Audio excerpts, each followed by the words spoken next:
Alright, so let me make this bluntly clear.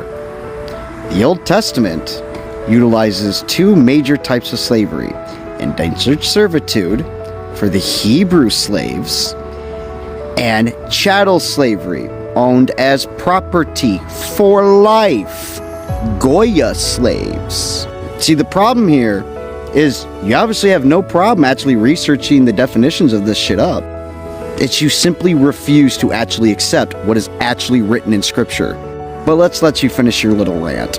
Indentured signs an agreement, the indenturer, to work without pay for the owner of indenture for a period of time. Common reasons for agreeing to these terms would have been for transportation to now location to pay off the debts.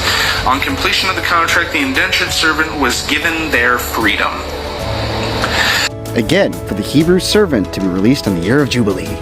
Work. This is how indentured servitude was supposed to work. It is a fair and just contract. It is a contract. It was not slavery, it was servitude to pay off a debt. I don't agree with slavery because slavery is forcing someone to work labor without said contract. Again, such as listed in Leviticus chapter 25, 44 through 46. You like a piece of property. You see that? Slavery, property.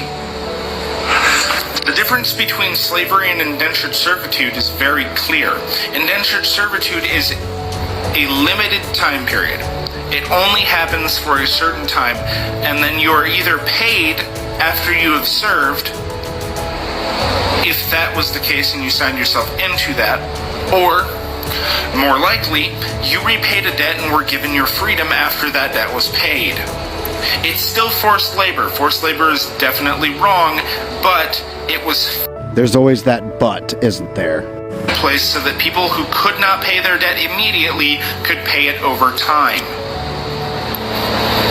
Slavery is when someone owns you.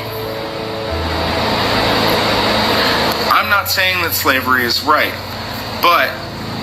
There's that but again. Indentured servitude was a fair system.